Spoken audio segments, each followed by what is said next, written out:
40 நாட்கள் பயணத்தை 40 ஆண்டுகள் ஆக்கினார்களே, அவர்கள் தான் தப்பு பண்ணார்களா? நாம் தப்பு பண்ணவில்லையா? 20 ஆண்டுகளிலே உலகத்தை சுவிசேஷமயமாக்கலாமே, 2000 ஆண்டுகள் செய்து கொண்டே இருக்கிறோமே.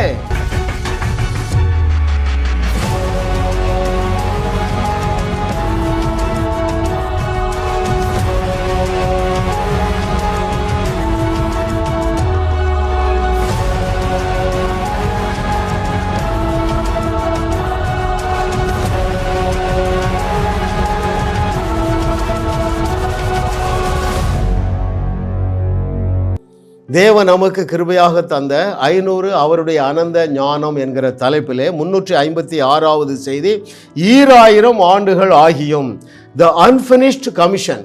மிக முக்கியமான தேவனுடைய பாரத்தை தேவன் நம்மோடு பகிர்ந்து கொள்ள போகிறார். பாருங்கள், இன்னைக்கு அநேக நல்ல கிறிஸ்தவர்களும் வேதத்தை சரியாக புரியாமல் ஏதேன் தோட்டத்தில் நம்முடைய முதல் பெற்றோர் செய்த தவறை செய்து கொண்டே இருக்கிறார்கள். நம்முடைய முதல் பெற்றோர் என்ன தவறு செய்தார்கள்? நாங்கள் ஒரு தப்பு பண்ணிட்டோம், இனிமேல் தேவனால் எங்களை நேசிக்க முடியாது என்கிற பொய்யை நம்பினாங்க. நீங்களும் அப்படித்தானே இருக்கிறீங்க. சரி, முதல் பெற்றோரை குறை சொல்லுவதற்கு நமக்கு உரிமை இருக்கான்னு யோசித்து பார்ப்போங்க. அவர்களும் தேவனை விட்டு விலகி ஒளிந்து கொண்டிருந்தார்கள். ஏன்? பொய்யை நம்பினாங்க. என்ன பொய்யை நம்பினாங்க? நான் இந்த தவறை செய்து விட்டேன், இனிமேல் தேவனால் எங்களை நேசிக்க முடியாது என்கிற அவருடைய அன்பையே சந்தேகித்தார்கள். அது மிகப்பெரிய தப்பு. நீங்கள் எப்படி இருக்கிறீங்க?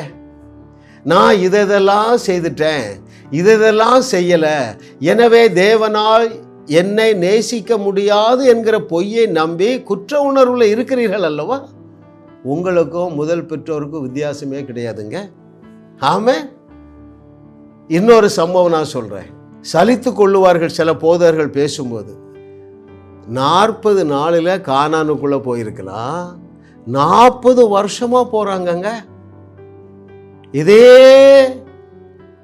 காரியத்தை நான் இப்படி சொல்லுகிறேன். 20 வருஷத்தில் செய்ய வேண்டிய ஒரு வேலையை நாம் 2000 வருஷம் ஆகியும் செய்யவில்லையே. அது என்ன வேலை? இந்த ராஜ்யத்தின் சுவிசேஷம் பூலோகம் எங்கும் பிரசங்கிக்கப்படும், அப்பொழுது முடிவு வரும். இயேசு கிறிஸ்து சொன்னது. அந்த இயேசு கிறிஸ்துவையே பின்பற்றி அவர் போல அற்புதங்கள் செய்து அதைவிட மிகப்பெரிய அற்புதங்கள் செய்தால் 20 வருஷத்தில் உலகத்தையே பிடித்திருக்கலாமே. 2000 ஆண்டுகள் ஆகியும் இன்னும் முடிக்கவில்லையே. அப்படியானால் இஸ்ரவேலர்களை குறித்து குறை சொல்லுவதற்கு நமக்கு உரிமை இருக்கா? நான் திரும்ப சொல்றேன் பாருங்க. அநேக விசுவாசிகள் இஸ்ரவேலர்களை குறித்து சலிப்படைவார்கள். ஏன் இப்படி முறுமுறுக்காங்க? வனாந்தரத்தில் ஏன் இப்படி இருக்கிறாங்க? ஏன் தேவனுடைய வார்த்தையை நம்பவில்லை? இல்லையா? ஏன் 40 வருஷத்தை வீணாக்கிட்டாங்களே? இன்றைய சபையும் அதே தவறு தாங்க செய்கிறது. எந்த தவறை செய்கிறது? இயேசு கிறிஸ்து சொன்னார் அல்லவா? இப்படி நான் சொல்லுகிறேன். 3.5 ஆண்டுகளிலே இயேசு கிறிஸ்து எவ்வளவு அற்புதங்களை செய்தாரோ அதே போல அற்புதங்களை தேவனுடைய பிள்ளைகளும் தேவனுடைய ஊழியர்களும் செய்தால் கிபி 20வது நூற்றாண்டுக்குள்ளே உலகம் கிறிஸ்தவ உலகமாக மாறி இருக்குமே. 2000 வருஷம் ஆகியும் இன்னும் பாதி பேரை கூட சந்திக்கலைங்க. நமக்கு என்னங்க ரைட் இருக்கு? இஸ்ரவேலர்கள் முறுமுறுத்தார்கள் என்று சொல்லுவதற்கு நமக்கு ரைட்டே கிடையாதுங்க. 40 நாளிலே செய்து முடிக்க வேண்டிய வேலையை அவர்களாவது 40 வருஷத்தில் முடித்தாங்க. நம்ம 20 வருஷம் அல்லது 200 வருஷத்தில் முடிக்க வேண்டிய வேலையை 2000 வருஷம் ஆகியும் இன்னும் பாதி கூட செய்யலைங்க. சிந்திக்கிற நாள் அருமையானவர்களே. ஆமென், ஹல்லேலூயா. கர்த்தர் நல்லவர். ஏன் 40 வருஷம் வீணாயிட்டு தெரியுமா? இஸ்ரவேலர்களுக்கு தேவன் சில வேலைகளை செய்து முடித்து வைத்திருந்தார். இஸ்ரவேலர்களுக்கு வந்த சத்துருக்கள் எல்லாரையும் பயங்காட்டி வைத்திருந்தார். அதை நான் உங்களுக்கு வாசிக்கவா? The book of Joshua chapter 2 verses 9, 10 and 11. அங்கே பாருங்க, ராகாபு இன்ஃபர்மேஷன் கொடுக்குறாங்க. ஏங்க, நீங்கள் புறப்பட்ட பொழுது எங்களுக்கு பயம் பிடிச்சு போச்சு, திகில் பிடிச்சு போச்சு. பாருங்கள், அங்கே யோசுவா 2வது அதிகாரம் 9, கர்த்தர் உங்களுக்கு தேசத்தை ஒப்பு கொடுத்தார் என்றும். யூதர் அல்லாத ஒரு வேசி என்ன சொல்றா? எப்பா, உங்கள் தேவன் பெரிய தேவன், எங்கள் தேசத்தை உங்களுக்கு ஒப்பு கொடுத்துட்டாரு. கொடுத்தார் என்றும் உங்களை பற்றி எங்களுக்கு திகில் பிடித்திருக்கிறது என்றும் உங்களை குறித்து தேசத்து குடிகள் எல்லாரும் சோர்ந்து போனார்கள் என்றும் அறிவேன். நீங்கள் எகிப்திலிருந்து புறப்பட்ட போது கர்த்தர் உங்களுக்கு முன்பாக சிவந்த சமுத்திரத்தின் தண்ணீரை வற்றி போக பண்ணினதையும் நீங்கள் யோர்தானுக்கு அப்புறத்தில் சங்காரம் பண்ணின எமோரியரின் 2 ராஜாக்களாகிய சீகோனுக்கும் ஓகுக்கும் செய்ததையும் கேள்விப்பட்ட போது எங்கள் இருதயம் கரைந்து போயிற்று, உங்களாலே எல்லாருடைய தைரியமும் அற்று போயிற்று. எப்ப நாங்க ஏற்கனவே தோல்வி அடைஞ்சிட்டோங்கிறோம். யார் சொல்றா? ராகாப் சொல்றா. ஆனா இஸ்ரவேலர்கள் என்ன சொல்றாங்க? நோ நோ நோ நோ, அவர்கள் ராட்சதர்கள், நாம் வெட்டுக்கிளிகள். அருமையானவர்களே, மனம் திரும்புகிற நாள். எனக்காக எல்லாவற்றையும் செய்து முடிப்பார். ஃபியூச்சர் டென்ஸ், சிலுவைக்கு முன்பதாக சொல்லப்பட்டது. இன்றைக்கு தேவன் உங்களுக்காக எல்லாவற்றையும் செய்து முடித்து விட்டார். You have already got it. பாருங்க, இந்த டாக் பாருங்க, வால் இங்கே தான் இருக்கு. வால் அந்த நாய் கூட தான் இருக்குங்க. ஆனால் அதுக்கு தெரியாம அந்த நாய் என்ன செய்யறது பாருங்க, சுத்தி அந்த வாலை தேடுகிறது. அப்போ அந்த வால் என்கிட்ட தான் இருக்கு. அருமையானவர்களே, நீங்கள் ஏற்கனவே எதை பெற்றுக்கொண்டு இருக்கிறீர்கள்? வேதத்தில் எழுதி தந்திருக்கிற அத்தனை நன்மைகளையும் பெற்றுக்கொண்டு இருக்கிறீர்கள். உங்களுடைய உள்ளம்தான் அதில் ஸ்டோர் ஹவுஸ். எல்லாவற்றையும் நீங்கள் பெற்றுக்கொண்டு இருக்கிறீர்கள். எதை பெற்றுக்கொண்டு இருக்கிறீர்கள்? ஆபிரகாமுடைய ஆசீர்வாதங்களை பெற்றுக்கொண்டு இருக்கிறீர்கள்.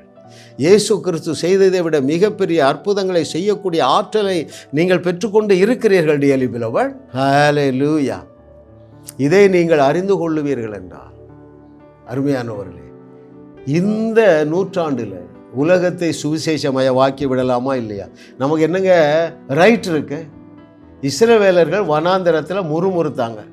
மாயை அவர்களை ஆண்டு கொண்டது இல்லையா? சத்துருக்களை என்ன சொன்னாங்க? ராட்சதர்கள். இன்றைக்கும் கிறிஸ்தவம் என்ன நினைக்கிறது? அப்பா, தேசம் 200 தேசங்கள் இருக்கு, அதில் எப்படிங்க சுவிசேஷமயமாக்க முடியும்? இன்றைய சபைக்கும் வனாந்தரத்தில் இருந்த இஸ்ரவேல் சபைக்கும் வித்தியாசமே இல்லைங்க. நெகட்டிவ் திங்கிங் தான் ஃபுல்லாக. பாருங்கள், எப்படி எகிப்திலிருந்து புறப்படுவதற்கு முன்பாகவே அவர்களுக்கு கானானை கொடுத்திருந்தாரோ, அதை போல சிலுவை சம்பவத்திலேயே நமக்கு பூமியை கொடுத்து விட்டார். ஒரு வசனம் நான் உங்களுக்கு வாசிக்கவா? 115:16, 115:16. பாருங்கள், வானங்கள் கர்த்தருடையவைகள், பூமியையோ மனுபுத்திரருக்கு கொடுத்தார். டு சப்டியூ. பூமியை ஆளுகை செய்யக்கூடிய ஆற்றலை தேவனுடைய பிள்ளைகளாகிய நமக்கு கையில கொடுத்துட்டாருங்க. தேவன் இங்கே வந்து நேரடியாக செயல்பட முடியாது. ஏதேனில் இழந்த ஆளுகையை தேவன் நமக்கு திரும்ப தந்துவிட்டார். அதற்காகவே வந்தேன் என்று சொல்றார். பாருங்க, எதை இழந்து போனான் மனுஷன்? ஆளுகையை இழந்து போனான். அவனை சிருஷ்டிக்கும் பொழுது நீ ஆண்டுகொள் என்று சொன்னார். அந்த டொமினியன் பவரை அவனுக்கு கொடுத்திருந்தார். ஆனால் அங்கே ஏதேன் தோட்டத்தில் இழந்துட்டான். லூக்காவில் எழுதுகிறாரு, இயேசு சொல்லுகிறாரு, அப்பா, இழந்து போன அந்த ஆளுகையை நான் உங்களுக்கு திருப்பி கொடுக்க தான் வந்தேன் என்கிறாரு. சிலுவையில் அதை நமக்கு திருப்பி கொடுத்து விட்டார். ஆனால் அந்தோ பரிதாபம், எப்படி கானானை ஆயத்தப்படுத்தி ராட்சதர்களை கொண்டு தேவனுடைய ஜனங்கள் கட்டாத பெரிய பெரிய பட்டணங்களை கட்டி ஆயத்தப்படுத்தி வைத்திருந்தாரோ, அதை போல ராட்சதர்களை கொண்டு சகல நல்ல வஸ்துக்களால் நிறைந்த வீடுகளை 25 லட்சம் பேருக்கும் ஆயத்தப்படுத்தி வைத்திருந்தது போல, தேவனுடைய பிள்ளைகளுக்கு தேவன் அவர்கள் நடாத தோப்புகளை ஆயத்தம் பண்ணி வைத்திருந்தது போல, ஐயா 200 தேசத்தையும் நமக்காக ஆயத்தம் பண்ணி வைத்திருக்கிறார். நம்மால முடியாத ஒன்றை அவர் சொல்லுவாராங்க? கொஞ்சம் யோசித்து பாருங்க. எனக்கு ஒரு பிள்ளை இருக்கிறா, 10 வயசு. அவரிடத்துல போய் என் கார் சாவியை கொடுப்பேன்னா கொடுக்க மாட்டேன். அவளுக்கு அதை டிரைவ் பண்ண தெரியாது. ஆனால் ஆண்டவர் என்ன சொல்றாரு? அப்போ பூமியே உனக்கு கொடுத்துட்டேங்கிறாரு. அப்போ என்ன பொருள்? ஐயா, பூமியை ஆளுகை செய்யத்தக்கதாக, சுவிசேஷத்தினால் நிரப்பத்தக்கதாக அந்த ஆளுகையை உனக்கு கொடுத்து விட்டேன் என்று சொல்லுகிறார். சபையே மனம் திரும்பி எழும்பு. ஏன் இவ்வளவு தடுமாற்றம் தெரியுமா? தேவ ஜனங்கள் அறியாத ஒரு 5 நிஜங்களை நான் சொல்ல போகிறேன். சரிங்களா? தேவ ஜனங்கள் அறிந்து கொள்ளாத நிஜங்கள். முதலாவது பாருங்க, ஒரு பெரிய கேள்வி எழுது. என்ன கேள்வி எழும்புது தெரியுமா? ஆம் ஐ குவாலிஃபைடு? இங்கேயே 90% அவுட் ஆயிருது. நிஜம் தெரியல. நீங்கள் என்னைக்கு மறுபடி பிறந்திருக்கிறீர்களோ அன்றைக்கே நீங்கள் நீதிமான்கள் ஆக்கப்பட்டு பரிசுத்தவான் ஆக்கப்பட்டு பரிபூரணமாக்கப்பட்டு இருக்கிறீர்கள் என்கிற நிஜத்தை இன்னைக்கு கிறிஸ்தவம் அறிந்து கொள்ளவே இல்லை. அருமையானவர்களே, ரோமர் 8:30 என்ன சொல்லுகிறது? எவர்களை அழைத்தாரோ அவர்களை நீதிமான்கள் ஆக்கியும் இருக்கிறார். That's very important, dearly beloved. ரோமர் 5:1 என்ன சொல்லுகிறது? நீங்கள் விசுவாசத்தினாலே நீதிமான்கள் ஆக்கப்பட்டு இருக்கிறீர்கள். எபிரேயர் 10:10 என்ன சொல்லுகிறது? நீங்கள் பரிசுத்தவான் ஆக்கப்பட்டு இருக்கிறீர்கள். எல்லாமே டன் டீலுங்க. எபிரேயர் 10:14 என்ன சொல்லுகிறது? Out of that sacrifice, unique sacrifice, you have been perfectly perfected. நீங்கள் பரிபூரணமாக்கப்பட்டு இருக்கிறீர்கள். இதுக்கு சபைக்கு சம்பந்தமே இல்லைங்க. நான் ஒரு 10 வசனம் சொல்கிறேன், நீங்கள் ஒரு இடத்துலையும் இந்த பிரசங்கத்தை கேட்டே இருக்க மாட்டீங்க. இந்த 10 வார்த்தையை ஒருத்தரும் தியானிக்கிறதே இல்லை, மேடையில் பேசுகிறதே இல்லை. அருமையானவர்களே, எந்த வசனம்? ரோமர் 8:30ங்க. அதில் பவுல் என்ன சொல்லுகிறார்? நீங்கள் அதை எடுத்து வாசிங்க, மனப்பாடம் செய்யுங்க. என்னுடைய விசுவாசம் விருத்தி அடையும்படியாக நான் ஒரு 10 வசனங்களை மனப்பாடம் செய்திருக்கிறேன். அதில் ஒரு பிரதானமான வசனம் எது தெரியுமா? ரோமர் 8:30. எவர்களை முன்குறித்தாரோ அவர்களை அழைத்தும் இருக்கிறார். Those who have been predestined, they have been called. Those who have been called, they have been made God's righteous. Those who have been made God's righteous, they have been glorified. What does it mean? ஐயா, எவர்களை அழைத்தார்? நாம் எல்லாரும் அழைக்கப்பட்டிருக்கிறோம் இல்லையா? என்னுடைய செய்தியை நீங்கள் 15 நிமிஷம் கேட்குறீங்க, சந்தேகமே படாதீங்க, நீங்கள் அழைக்கப்பட்டு இருக்கிறீர்கள். இல்லை என்றால் என்னுடைய செய்தி உங்களுக்கு புரியாது, இன்ட்ரெஸ்டாக இருக்காது. நீ இன்ட்ரெஸ்டாக 15 நிமிஷம் கேட்குற, அப்போ நீ தேவனால் தெரிந்து கொள்ளப்பட்டவர், தேவனால் அழைக்கப்பட்டு இருக்கிறாய். அடுத்த ஸ்டேஜ் என்னது? நீ நீதிமான் ஆக்கப்பட்டு இருக்கிறாய். அடுத்த ஸ்டேஜ் என்ன எழுதுகிறது? அந்த வேதம் என்ன சொல்லுகிறது? நீங்கள் மகிமைப்படுத்தப்பட்டு இருக்கிறீர்கள். எல்லாமே ஓவருங்க. இருக்கிறீர்கள் இருக்கிறீர்கள் இருக்கிறீர்கள். உங்க பாஸ்டர் தலப்பா கட்டிட்டு சொல்றாரு, இல்ல இல்ல, நீ பாவி, நீ புழு, நீ பூச்சி. இதையே நம்பி நீ நடுத்தருக்கு வந்துட்டான். வார்த்தையை நம்பு மகனே. ரோமர் 8:30 நீ ரூம் போட்டு தியானிக்கலாம். ரைட்? இது எதற்கு கேள்விக்கு பதில் கண்டுபிடிக்கிறோம்? ஆம் ஐ குவாலிஃபைடு? சரிங்களா? ஸோ நீங்கள் நீதிமான்கள் ஆக்கப்பட்டு இருக்கிறீர்கள். இதெல்லாம் எங்கே நடந்திருக்கு? உங்களுடைய ஆவி மனுஷன் இல்லை. சரிங்களா? எபிரேயர் 10:10 என்ன சொல்லுது? அந்த ஒப்பற்ற ஒரே பலியினாலே நீங்கள் பரிசுத்தவான் ஆக்கப்பட்டு இருக்கிறீர்கள். You have been sanctified. Deal ஓவருங்க. இதுக்கு மேலே நீங்கள் பரிசுத்தவான் ஆக வேண்டியதில்லை. எங்கே? உங்களுடைய ஸ்பிரிட் மேனில். பழைய செய்திகளை கேளுங்கள். 3வது வேதம் என்ன சொல்லுகிறது? அந்த ஒப்பற்ற ஒரே பலியினாலே நீங்கள் பரிபூரணமாக்கப்பட்டு இருக்கிறீர்கள். இந்த வார்த்தையை கொலோசையர் 2:10 பவுலும் உறுதி செய்கிறார். நீங்கள் அந்த ஒப்பற்ற ஒரே பலியினாலே பரிபூரணமாக்கப்பட்டு இருக்கிறீர்கள். உங்களுடைய ஆவி மனுஷன் இல்லை. இந்த புக்கை நான் ஒரு 5 நேரம் வாசித்திருக்கேங்க. அற்புதத்துக்கு அளவே இல்லை. ஏன்? என்னுடைய ஆவி மனுஷன்ல நான் முற்றிலுமாக தகுதியாக்கப்பட்டு இருக்கிறேன். ரைட்? 350 ரூபா தான், எல்லா புக் ஸ்டால்லையும் கிடைக்கும். ஆண்டு உமக்கு எழுதுனது. எனக்கு அதில் 5 பைசா லாபம் கிடையாது. அருமையானவர்கள், என்னுடைய கண்களை திறந்த புஸ்தகங்கள் ஒரு 15 புஸ்தகம் அடுக்கி வச்சுருக்காங்க. ஏன் அதை எடுத்து ஒவ்வொரு ரெக்கார்டிங்களையும் மேலே தூக்கி வைக்கிறேன்? ஐயோ, என்னுடைய ஜனங்கள் அறிவில்லாமல் சங்காரம் ஆகிறார்களே, இந்த 15 புக்கையும் படிச்சுட்டா கண்ணு திறந்துருமே. உனக்கு ரீடிங் ஹேபிட் இருந்தால் 15 புக்கையும் ஒரே நேரத்தில் வாங்கு. இல்லையா? உனக்கு ரீடிங் ஹேபிட் இல்லையா? 3 புக்காக வாங்கு. அப்போது முதலாவது நம்முடைய மனம் ஏற்றுக்கொள்ள மறுக்கும் முதலாவது நிஜம் என்ன தெரியுமா? தேவனுடைய பிள்ளைகள் எல்லாருமே தகுதியாக்கப்பட்டு இருக்கிறார்கள். எனவே தேவன் அவர்கள் மீது பிரியமாய் இருக்கிறார் என்கிற நிஜத்தை ஏற்றுக்கொள்ள உங்கள் மனம் மறுக்கிறது. 2வது எதை உங்கள் மனம் மறுக்கிறது தெரியுமா? இயேசு சொன்ன வார்த்தை யோவான் 14:12, நீங்கள் நான் செய்ததையே செய்வீர்கள், இதை விட பெரிய கிரியைகள் செய்வீர்கள். என்ன டவுட் உங்களுக்கு? am I empowered? To raise the dead. செத்தவங்களை எழுப்புறதுக்கு எனக்கு நான் தகுதியுடையவனா என்கிற முட்டாள்தனமான கேள்வியோடு வாழ்ந்து கொண்டிருக்கிறீர்கள். இரண்டாவது, என்ன முட்டாள்தனத்தை நம்புகிறீர்கள்?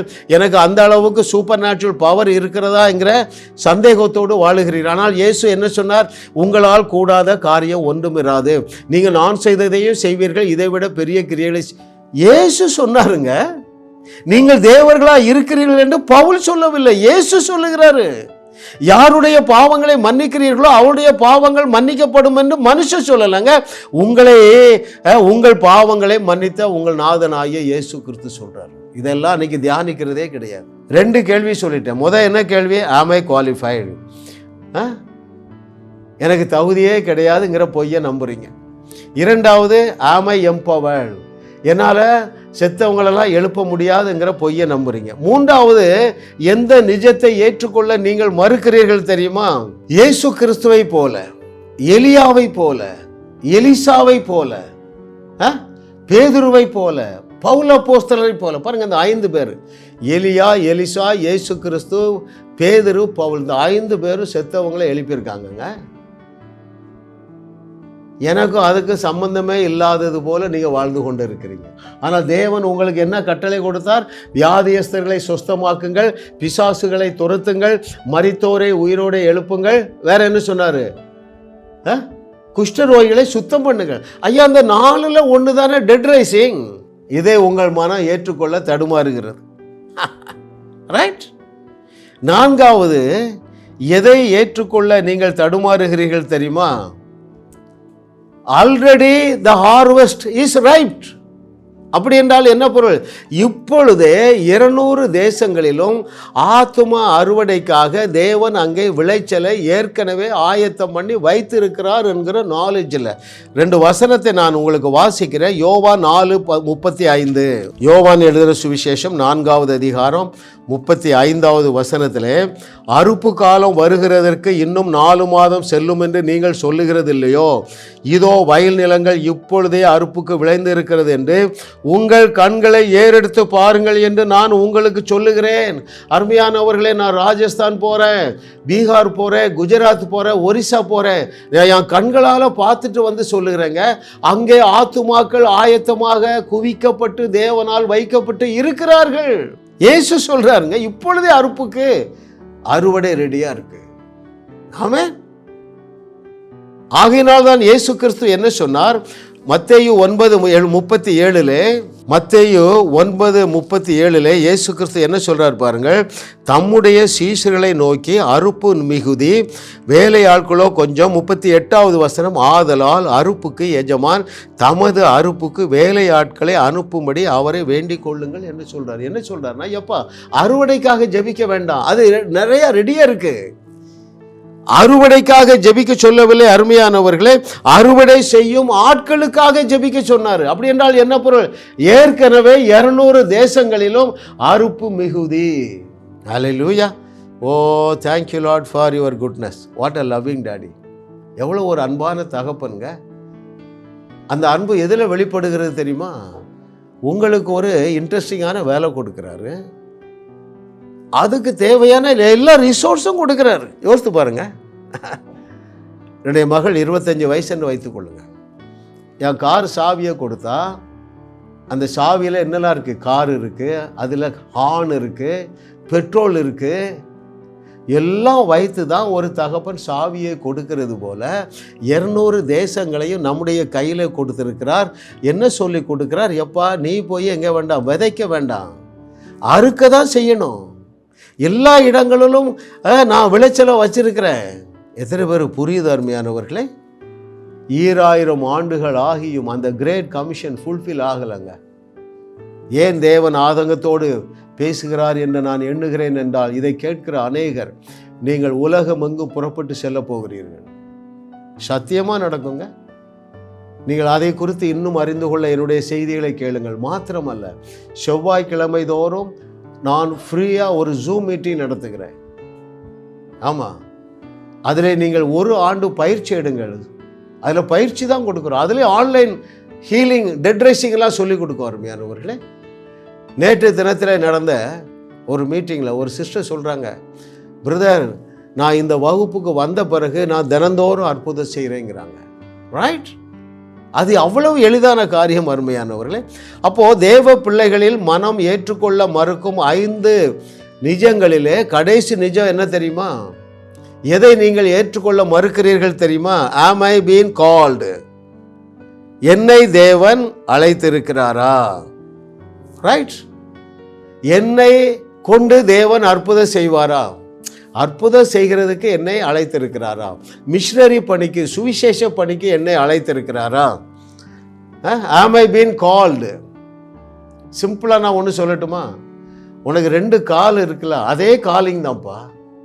எத்தனை பேருக்கு கால் இல்லாமல் இருக்காங்க? பொய்யை நம்பாதீர்கள் அருமையானவர்களே. நான் உங்களை உடனே நீங்கள் புறப்பட்டு ஒரிசாவுக்கு போங்க, ராஜஸ்தானுக்கு போங்க, அல்ஜீரியாவுக்கு போங்க, மாலிக்கு போங்கன்னு சொல்லலை. நீங்கள் இருக்கிற இடத்திலேயே ஆத்தும அறுவடையை துவங்குங்கள். அறுவடையை துவங்குங்க. Think globally, act locally. இந்த கொஞ்சத்தில் உண்மையாக இருங்க. ஏதோ ஒரு ஊழியத்தை ஆரம்பிங்க, அதில் உண்மையாயிருங்க. தேவன் அநேகத்தின் மேல் உங்களை அதிபதியாக வைப்பார். நான் ஸ்ட்ராங்காக சொல்கிறேன், every child of God has been called for the ministry of the gospel. சுவிசேஷ பணி எல்லார் மேலே விழுந்த கடமை. நீங்கள் இருக்கிற ஆஃபீஸில் இந்த பணியை துவங்கலாம். நீங்கள் வேலை செய்கிற ஸ்கூலில் இந்த பணியை துவங்கலாம். நீங்கள் செய்கிற வியாபார ஸ்தலத்தில் இந்த பணியை துவங்கலாம் அருமையானவர்களே. இது நம்மேல் விழுந்த கடமையாக இருக்கிறது. பொய்யை நம்ப மாட்டேன் என்று இன்றைக்கி நீங்கள் ஒரு முடிவெடுங்க. ஊழியர்களால் நடக்கிற அடையாளங்களாவன அப்படி சொல்லலை. விசுவாசிகள், every child of God, every believer, விசுவாசிகளால் நடக்கிற அடையாளங்களாவன. ஹல்லேலூயா. கர்த்தரை தெய்வமாக கொண்ட நாம் பாக்கியவான்கள் அருமையானவர்களே. தேவன் நம்மை நம்பி இருக்கிறார். தேவன் நம்மை நம்பி இருக்கிறார். எப்படி நம்புகிறார் என்று சொல்லட்டுமா? பிஃபோர் த கிராஸ், கிமு முதல் நூற்றாண்டில் இயேசுவை நம்பி இருந்தார். கிபி முதல் நூற்றாண்டிலே அகில உலகத்தையும் சுவிசேஷமயமாக்க தன்னுடைய சீஷர்களை நம்பி இருந்தார். 21வது நூற்றாண்டிலே நம்முடைய தலைமுறையிலே நம்முடைய உலகத்தை சுவிசேஷமயமாக்க உன்னையும் என்னையும் நம்பி இருக்கிறார். இதை குறித்து 3 நாள் கான்ஃபரன்ஸ் நடத்தலாங்க. உங்களை பார்த்தான்னு சொன்னார். நான் ஒருமையில் பேச, இதை கேட்டுக்கொண்டு இருக்கிற மகனே உன்னை பார்த்தான்னு சொன்னார். இதை கேட்டுக்கொண்டு இருக்கிற மகளே உன்னை பார்த்து தானே சொன்னார். என்ன சொன்னார்? நீ உலகத்திற்கு உப்பாய் இருக்கிறாய், நீ உலகத்திற்கு ஒளியாய் இருக்கிறாய். நீ சென்னைக்கு உப்புன்னு சொல்லலை, நீ இந்தியாவுக்கு உப்புன்னு சொல்லலை, உலகத்திற்கு உப்பு. அப்படி என்றால் என்ன பொருள்? உலகத்தை ஆசீர்வதிக்கக்கூடிய அந்த நன்மையினால் நீ நிரப்பப்பட்டு இருக்கிறாய். அதனால தான் சொன்னார் 7:38, யோவான் 7:38 என்ன சொன்னார்? உன்னிடத்திலிருந்து ஜீவ தண்ணீர் உள்ள நதிகள். ஏதேன் தோட்டத்தில் பாருங்க, 4 பெரிய ஆறுகள் வந்தது. அது எங்கே துவக்கம் தெரியுமா? ஒரே ஒரு நதி புறப்பட்டு வந்து ஏதேன் தோட்டத்தில் 4 பெரிய ஆறுகள் ஆயிற்று. அப்படி என்றால் எதை நான் விளக்க விரும்புகிறேன் என்றால், ஒரு நதி என்றால் 4 பெரிய ஆறுகள். அப்போது உங்களிடத்திலிருந்து நதிகள் வழியாக ஜீவ தண்ணீர், ஜீவன் பாய்ந்து செல்லும் என்றால் ஆயிரக்கணக்கான நதிகளில் எவ்வளவு தண்ணீர் பாசான் ஆகுமோ அந்த அளவுக்கு உன்னுடைய உள்ளத்திலிருந்து அந்த ஜீவ வசனம், ஜீவ சக்தி, ஜீவ ஆசீர்வாதம் கடத்தக்கூடிய நபராக அருமையானவர்களை இந்த செய்தியை கேட்டுக்கொண்டு இருக்கிறீர்கள். அநேகரிடத்தில் தேவனுடைய ஆவியானவர் பேசிக்கொண்டு இருக்கிறார். ஐயா என்னை அனுப்புங்கள் என்று சொல்லுங்க, என்னோடு தொடர்பு கொள்ளுங்கள் அருமையானவர்களே. Algeria, Mali, Niger, Turkey, Iraq, Iran, Uzbekistan, Afghanistan, Pakistan, India, Nepal, Bangladesh, Cambodia, North Korea, Japan, இந்த 17 தேசங்களிலும் தேவன் ஒருவரும் பூட்ட முடியாதபடி கதவை திறந்தே வைத்திருக்கிறார். இதெல்லாம் பெரிய தேசங்கள். இன்னும் 5% கூட கிறிஸ்தவர்கள் அல்ல. நான் இங்கே போகிறேன் என்று சொல்லும் மகனே மகளே, இல்லை நான் இந்தியாவில் ராமநாதபுரம் போகிறேன், திருவண்ணாமலை போகிறேன், இங்கெல்லாம் இன்னும் பாருங்கள் 5% கூட தேவனை அறிந்தவர்கள் இல்லை. ஆயிரக்கணக்கான கிராமத்தில் ஒரு கிறிஸ்தவம் கூட கிடையாதுங்க. எங்கே? நம்ம தமிழ்நாட்டில் அருமையான தம்பி கார்த்திகை நாங்கள் அனுப்பி வச்சுருக்கிறோம். எங்கே? திருவண்ணாமலையில். எதற்காக? 1000 சபைகள் நாட்டும்படியாக. 1000 சபையை நாட்டக்கூடிய 1000 தலைவர்களை எழுப்புவது ஜாஸ் மினிஸ்ட்ரிஸ்க்கு தேவன் கொடுத்த தரிசனம். இணைந்துகொள். ஜாஸ் மினிஸ்ட்ரிஸ் செய்திகள் மூலமாக நீங்கள் ஆசீர்வதிக்கப்பட்டிருக்கிறீர்கள். நீங்கள் இந்த ஊழியத்தோடு கைகோர்க்கும்படியாக உங்களை அழைக்கிறோம். நீங்கள் காணிக்கை விதைக்கக்கூடிய நல்ல நிலமாக ஜாஸ் மினிஸ்ட்ரிஸ் இருக்கிறது. விசுவாசத்தோடு உற்சாகமாக பெருக விதையுங்கள். தேவன் உங்களை 1000 மடங்கு பெருக செய்வார். வாரந்தோறும் சென்னை முகப்பேரில் நடைபெறும் கிங்ஸ் அண்ட் குயின்ஸ் அசெம்பிளி ஞாயிறு ஆராதனைக்கு அன்புடன் அழைக்கிறோம். சத்தியத்தை சரியாக அறிந்து வெற்றி வாழ்க்கை வாழுவீர்கள். சென்னையில் உள்ள உங்கள் நண்பர்கள் உறவினர்களையும் 3 மாதங்கள் தொடர்ந்து வரும்படியாக உற்சாகப்படுத்துங்கள். முற்றிலும் ஜெயமான வாழ்க்கை வாழுவார்கள்.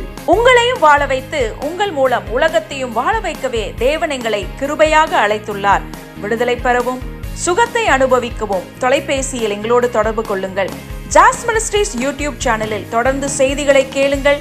சப்ஸ்கிரைப் செய்யுங்கள். வீடியோக்களை லைக் செய்து பலரோடும் பகிர்ந்து கொள்ளுங்கள்.